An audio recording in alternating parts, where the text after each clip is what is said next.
മുനമ്പം വഖഫ് ഭൂമി പ്രശ്നത്തിൽ കോഴിക്കോട് വഖഫ് ട്രിബ്യൂണൽ ഇന്ന് ഫാറൂഖ് കോളേജ് മാനേജ്മെന്റിന്റെ ഹർജി പരിഗണിക്കും. ഇന്ന് 11 മണിക്കാണ് ഹർജി പരിഗണിക്കുക. വിവരങ്ങളുമായി ജോഷില ചേരുകയാണ്. നമുക്ക് നോക്കാം ഈ ഹർജിയിൽ ഫാറൂഖ് കോളേജ് മാനേജ്മെന്റ് എന്താണ് പറയുന്നത് എന്ന് നോക്കാം. കാരണം അവർ ഈ ഭൂമി കൈമാറ്റം ചെയ്തതാണല്ലോ ഈ പ്രശ്നങ്ങൾക്കൊക്കെ അടിസ്ഥാനപരമായ കാരണങ്ങളിലൊന്ന്.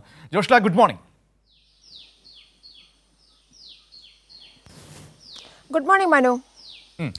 ഇന്നിപ്പോൾ ഈ വഖഫ് ട്രൈബ്യൂണലിന്റെ മുൻപിലേക്ക് ഫാറൂഖ് കോളേജ് മാനേജ്മെന്റിന്റെ ഹർജി വരികയാണല്ലോ. ഇവർ ഈ ഹർജിയിൽ പ്രധാനമായും പറയുന്നത് എന്താണ്? അവർ ഉന്നയിക്കുന്നത് എന്താണ്?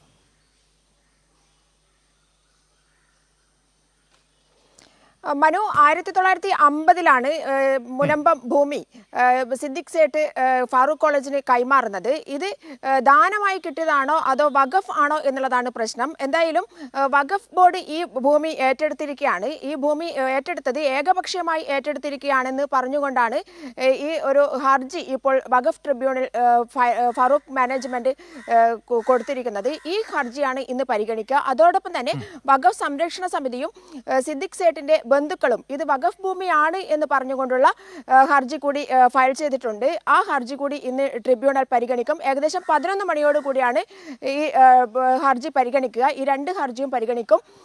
എന്നിട്ടാവാം ട്രിബ്യൂണലിന്റെ തീരുമാനം. സുപ്രധാനമായ ഒരു തീരുമാനം തന്നെയായിരിക്കും അത്. കാരണം 1950 കാലഘട്ടത്തിലാണ് ഇത്തരത്തിൽ ഒരു ഭൂമി കൈമാറ്റം സിദ്ദിഖ് സേട്ട് നടത്തുന്നത്. 1958 വരെ ഫാറൂഖ് കോളേജ് അധികൃതർ ഈ ഭൂമി വിൽപ്പന നടത്തിയിട്ടുണ്ട്.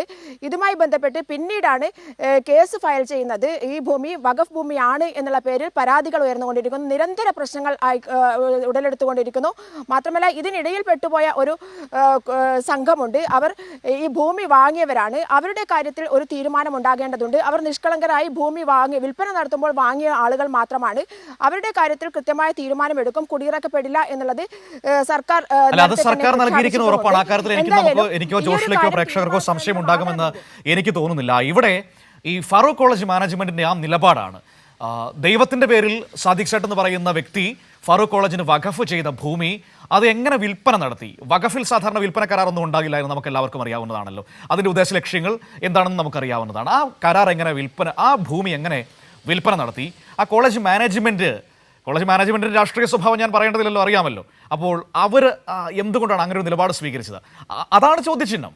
തീർച്ചയായും മനു, 1950 മുതൽ 58 വരെയുള്ള കാലഘട്ടങ്ങളിലെല്ലാം ഭൂമി വിൽപ്പന നടന്നിട്ടുണ്ട്. ഈ ഭൂമി എങ്ങനെയാണ് വിറ്റത് എന്നുള്ളത് തന്നെയാണ് വഖഫ് സംരക്ഷണ സമിതിയുടെയും ചോദ്യം. അതുപോലെ തന്നെ സിദ്ദിഖ് സേട്ടിന്റെ ബന്ധുക്കൾ ഇതേ ചോദ്യവുമായിട്ടാണ് മുന്നോട്ട് വന്നിരിക്കുന്നത്. എങ്ങനെയാണ് വിൽപ്പന നടത്തിയത്? വഖഫ് ഭൂമി എന്ന് പറയുന്നത് അവരെ സംബന്ധിച്ചിടത്തോളം പടച്ചോന്റെ ഭൂമിയാണ്.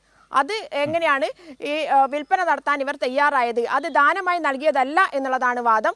എന്തായാലും ഇന്ന് ഇക്കാര്യത്തിൽ ഒരു തീരുമാനമുണ്ടാകും. 2022-23 ഭൂമിക്ക് രേഖയ്ക്ക് നികുതി അടച്ചു എന്നുള്ള ഒക്കെ പ്രശ്നങ്ങൾ വരുന്നത്. 2023 വഖഫ് ഭൂമി രേഖയാക്കുകയായിരുന്നു. ഇതിനെ ചോദ്യം ചെയ്തുകൊണ്ട് വന്ന ഫാറൂഖ് കോളേജ് മാനേജ്മെന്റിന്റെ ഹർജി അതാണ് ഇന്ന് പരിഗണിക്കുക. ഇത് വഖഫ് ഭൂമിയല്ല, ദാനമായി കിട്ടിയ ഭൂമിയാണ് എന്നാണ് ഫാറൂഖ് കോളേജ് അധികൃതർ പറയുന്നത്. എന്നാൽ വഖഫ് ഭൂമിയാണ്, സിദ്ദിഖ് സേട്ട് വഖഫായി നൽകിയ ഭൂമിയാണ്. ഇത് കൈമാറ്റം ചെയ്യാൻ പാടില്ല, അല്ലെങ്കിൽ വിൽപ്പന നടത്താൻ പാടില്ല എന്നുള്ളത് തന്നെയാണ് വഖഫ് സംരക്ഷണ സമിതിയുടെയും സിദ്ദിഖ് സേട്ടിന്റെ ബന്ധുക്കളുടെയും ഹർജി. എന്തായാലും ഇന്ന് വഖഫ് ട്രിബ്യൂണൽ ഇതുമായി ബന്ധപ്പെട്ടുള്ള തീരുമാനം എടുക്കും, അല്ലെങ്കിൽ ഹർജി കേൾക്കും എന്നുള്ളതാണ് നമുക്ക് അറിയാൻ സാധിച്ചിരിക്കുന്നത്. മനു, ശരി, നോക്കാം. എന്താണെങ്കിലും നമുക്ക് ആ സമയത്ത് അത് പരിശോധിക്കാം. എന്തായാലും വളരെ ഗൗരവതരമായ ഒരു പ്രശ്നം തന്നെയാണ് എങ്ങനെ ഈ ഭൂമി കൈമാറ്റം ചെയ്യപ്പെട്ടു എന്നതാണ്.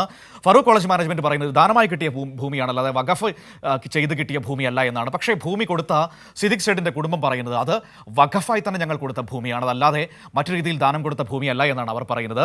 വഖഫ് സംരക്ഷണ സമിതിയും ആ നിലപാട് തന്നെയാണ് സ്വീകരിക്കുന്നത്.